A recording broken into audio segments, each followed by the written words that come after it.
Hey class, my name is Daryl Rooks, and the specific career that I have chose is strength and conditioning coach. What that entails is working with athletes, and as the name implies, working on their strength and conditioning. Through that, it's going to be a lot of assessments that you're going to take, seeing where they're at physicality wise and where they really need to be at, and really getting them there. For myself, the specific field that I want to work in is with athletes and specifically ones that are trying to progress into the higher level, whether that be from high school into college or college into professionals, or even if I am blessed with the opportunity, working with professionals as well. So my first association or organization that I have on here is the National Strength and Conditioning Association. So what they are is it's one of the two top national accredited certifications and memberships that you can have with strength and conditioning. You can see the prices on here and where you are able to contact them to get started with all that good stuff. So what they are, they're a nonprofit professional organization, and they're dedicated strictly to advancing strength and conditioning profession around the world. The biggest benefit isn't just exposure; it's the fact that, as you'll see later on, I have listed Division One schools since 2015 now require you to have one of these national accredited certifications.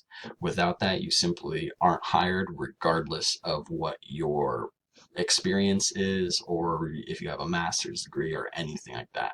Without those, you just simply can't be hired. So the next one I have on here is the Collegiate Strength and Conditioning Coaches Association. With them, it's the same deal as what I just previously explained. You get the exposure through benefits. With that, you're going to have your notoriety. You're going to be on Facebook, Instagram, on all their social media outlets. Exposure to the colleges, universities, professional organizations, private organizations, you name it, you'll get exposure to it. But again, biggest benefit if you're trying to move on to Division One collegiate level, maybe going into professionals, you need to have the national certification and you can't be hired. It's as simple as that. And you can see more of their benefits here. So like I said, direct sponsorship from them, advertisements, college, universities, same thing I just spoke about. This one is a little bit different. It's another strength and conditioning association, but it's specifically geared towards basketball. So, just like the name implies, it's the certification needed to teach at the professional level in the NBA or WNBA as a strength and conditioning coach. Real cool benefit with this one that I personally think is the best benefit is your inclusion to the pre-NBA draft combine. You actually get to work out those athletes that are trying to move on to the next level. With that, that's plenty of opportunity to create a personal relationship with them and maybe be able to network afterwards. So you can see some of the job trends and conditioning coaches, how that's going for them. Salary really ranges depending on what you're teaching at. If you're teaching at a lower level, maybe a small organization or at like high school level, you're going to be around $45,000 to $80,000. Really depends on location as well. California being one of the ones that offer a little bit more. You get into the Midwest, you're a little bit less. Cost of living is also a little bit down there though. However, you start moving into Division One athletes and schools and then start going into professional, you're looking at upwards of 600,000 to even into the millions. We've just recently broke. It's not really an average or realistic salary, but some of them do get to that level if they're prestigious enough.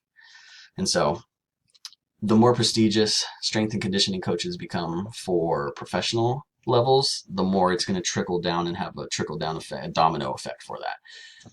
What that means is high school level, small Division III schools, small private organizations, they're going to put more of an emphasis on strength and conditioning coaches as well. They're going to implement and try to emulate as much as they can of the professional organizations that are working because it's proven. It's proven to work, and it's going to get your athletes into the best shape that they possibly can be at and keep them as healthy and prevent as much issues and injuries as we can. And you can see as well projected job growth 13% from 2012 to 2022, 267,000 new jobs, and that's including one-on-one personal training as well as the strength and conditioning coaches. So for scholarly preparation, you need at least a Bachelor's of Science in Kinesiology or Exercise Science. Depending on the company, you might have to go into a graduate degree. As it stands now, we're trending more to you need to have a graduate program. So that includes a master's in either kinesiology or, again, exercise science. As well as having all those degrees, like I mentioned before, professional certification is required in some instances and highly preferred in others. And that doesn't necessarily need to be strength and conditioning certifications. It can be personal training certifications, wellness certifications, nutrition, and anything else in the related field. So one of the programs that I specifically chose was California State University Fullerton. This is their master's program of kinesiology, specifically for exercise science. Pretty obvious that you need to have your bachelor's degree from an accredited institution. You have to have a GPA of at least 3.2 in that upper division major coursework while you were at your bachelor program, and your GRE needs to be at least in the 50th percentile. You're going to want to have a 500-word essay describing your personal interests as well as the academic reason why you want to be at that program, and you need 2 letters minimum of recommendation. Overall, for their program, it's 30 total units, 18 of those being from 500 level courses, and you need to at least have a GPA of 2.0 or above in order to graduate. And then for the next program, I actually chose the one from California Baptist University. This is our master's program that we have at the school, and what this is you need to have a completion of your bachelor's degree. Same thing from an accredited college or university, and for that you needed to have a minimum of at least 2.75.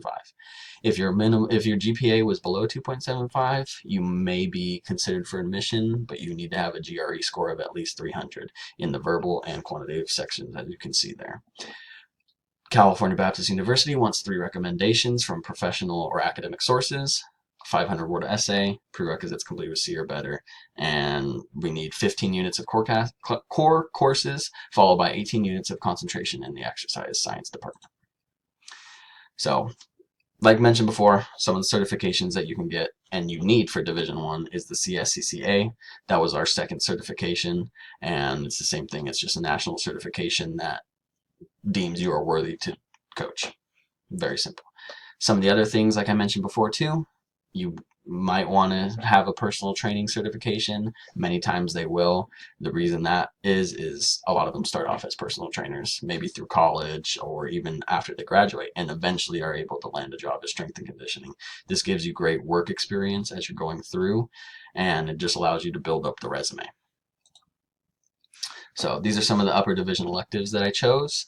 Methods of teaching sports activities. If I'm going to be involved with athletes, chances are I'm going to have to teach sports activities. That's the biggest interest of why, and it directly aligns with my field, and I think that's awesome. So next course, fitness assessments and exercise prescription. This is what I do on a daily job. I am a personal trainer, so I'm always doing fitness assessments and I'm always preparing exercises for you. That's just what my job entails. So not only will that make me better at my current job, but also will help me prepare for the future as well.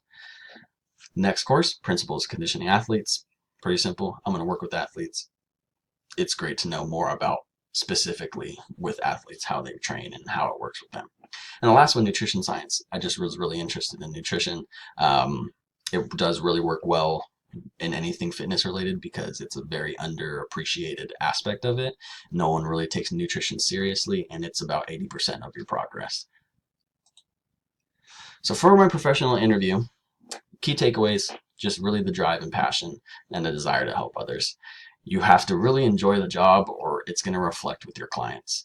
And you really need to be true to yourself, not get caught up into the social media or the games that is going to get played with other schools, other people within the same organization, just stuff like that. And that happens in every job, but specifically he was speaking about how you can have a lot of inner turmoil or people that are trying to take your job from under your nose, and he just said stick true to yourself and you're going to be great.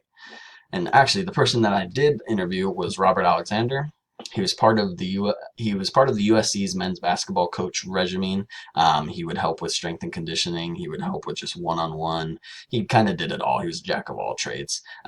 He coached at other high schools and other private organization levels as well. Right now, he's the current franchise owner of Crunch Marietta, and he's actually now my boss. He hired me on as a personal trainer because of our interview that we had.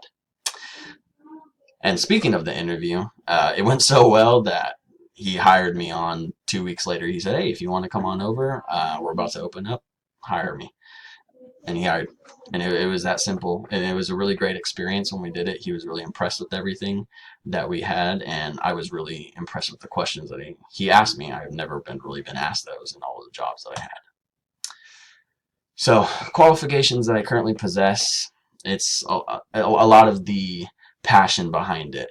I'm obviously I need to have the educational requirements, so getting the bachelor's at least and the certifications. That's the biggest qualifications that I needed. So to gain experience, really what I'm going to do, I have a family friend of a friend that owns a company called Exos. It's a professional athlete training, and it's over in Carlsbad. I have been blessed with the opportunity to be able to intern there once I finish my bachelor's program here, and the internship will be anywhere from 6 months to a year long. And if it goes well, I might just be hired straight on, or I get a lot of experience working with professional athletes. That's something that's really going to set me apart from others, as I'm going to come right off the gate with already a year and a half, 2 years of experience compared to a lot of these other people that don't have any experience at all. And that's really what's going to set me apart from the competition. Overall, I just learned a lot about what I really wanted to do with my specific career field. I knew I liked personal training. I didn't really know whether I could take that to the next level or not, and I found out through strength and conditioning, I really can. I can work with athletes, the ones that are really trying to get to that next level and push their body to that next step that most humans never reach. And I really think that's the most awesome experience, and it's really great to push the body like that. And so for our integration of faith, I chose Rich Froning. He was the 4-time CrossFit champion, and this was our most recent integration of faith. What really resounded to me was how through failure he was able to find God and find his faith. And that's really what drove him and allowed him success. He spoke briefly about how he lost interest in CrossFit, even though he was really good in it.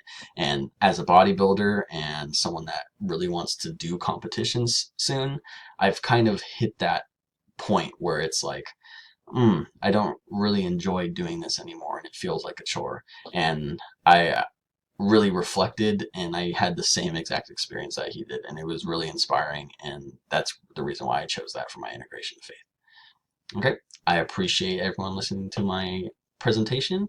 Thank you all. You have a great night. Bye-bye.